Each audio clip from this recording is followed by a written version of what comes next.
ಸಿರಾದಲ್ಲಿ ಇವತ್ತು ಹೇಮಾವತಿ ಹೆಸರಿನಲ್ಲಿ ಶುದ್ಧ ಕುಡಿಯುವ ನೀರಿನ ಯೋಜನೆಯನ್ನು ಸುಮಾರು 10 ಲಕ್ಷ ರೂಪಾಯಿದ ಅಂದಾಜು ವೆಚ್ಚದಲ್ಲಿ ಇವತ್ತು ಭೂಮಿ ಪೂಜೆಯನ್ನು ನಾನು ಮಾಡಿದ್ದೇನೆ.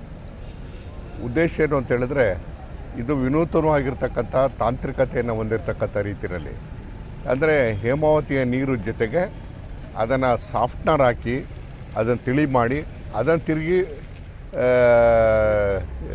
ಯಂತ್ರದ ಮುಖೇನ ಶುದ್ಧವಾದಂಥ ನೀರನ್ನು ಪರಿಶುದ್ಧವಾಗಿರ್ತಕ್ಕಂಥ, ಶುದ್ಧವಲ್ಲ ಪರಿಶುದ್ಧವಾಗಿರ್ತಕ್ಕಂಥ ನೀರನ್ನು ಜನರಿಗೆ ತಲುಪಿಸ್ಬೇಕು ಅನ್ನೋ ಕಾರಣಕ್ಕೋಸ್ಕರ ಇವತ್ತು ಒಂದು ಶಂಕುಸ್ಥಾಪನೆಯನ್ನು ಭೂಮಿ ಪೂಜೆಯನ್ನು ಮಾಡಿದ್ದೇನೆ.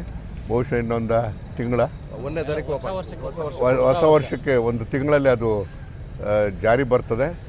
ಅದು ಶುಭವಾಗಲಿ. ಇನ್ನು ಸಿರಾ ತಾಲೂಕಿನ ಸಿರಾ ನಗರದಲ್ಲಿರ್ತಕ್ಕಂಥ ಎಲ್ಲ ಯುವಕ ಕಾಂಗ್ರೆಸ್ನವರು ಅದಕ್ಕೆ ತುಂಬ ಆಸಕ್ತಿಯನ್ನು ವಹಿಸಿ ಮಾಡಲೇಬೇಕು, ಈ ಥರ ತಾಂತ್ರಿಕತೆಯನ್ನು ಇರ್ತಕ್ಕಂಥದ್ದನ್ನು ಮಾಡಬೇಕು ಅಂತೇಳಿ ಆಸೆಪಟ್ಟು ಮಾಡಿದ್ದಾರೆ. ಆ ಪಡೆಗೆ ಎಲ್ಲರಿಗೂ ಕೂಡ ನಾನು ಧನ್ಯವಾದ ಅರ್ಪಿಸ್ತೀನಿ.